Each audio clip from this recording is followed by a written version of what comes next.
वज़ीर आज़म शहबाज शरीफ़ हिलाल गोश्त जी बरामद पॉलिसी जी मंज़ूरी ॾेई छॾी आहे। वज़ीर आज़म शहबाज शरीफ़ जी सदारत हेठि हिलाल गोश्त बरामद पॉलिसी ते जाइज़े बाबति इजलास थियो। वज़ीर आज़म हिदायत कई त हिलाल गोश्त बरामद जी वधाइण लाइ 2 हफ़्तनि में अमली क़दमनि सां गॾु 3 सालनि जी हिकमत अमली पेश कई वञे।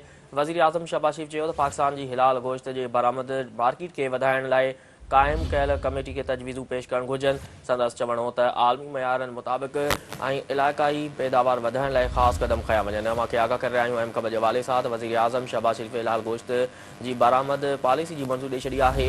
वज़ीर आज़म शहबाज शरीफ़ जी सदारत हेठि हिलाल गोश्त बरामद पॉलिसी ते जाइज़े बाबति इजलास थियो। वज़ीर आज़म हिदायत कई त हिलाल गोश्त बरामद जी वधाइण लाइ 2 हफ़्तनि में अमली क़दमनि सां गॾु 3 सालनि जी हिकमत अमली पेश कई वञे। वज़ीर आज़म शहबाज शरीफ़ चयो त पाकिस्तान जी हिलाल गोश्त जी बरामद मार्केट खे वधाइण लाइ क़ाइमु कयल कमेटी खे तजवीज़ूं पेश करणु घुरिजनि।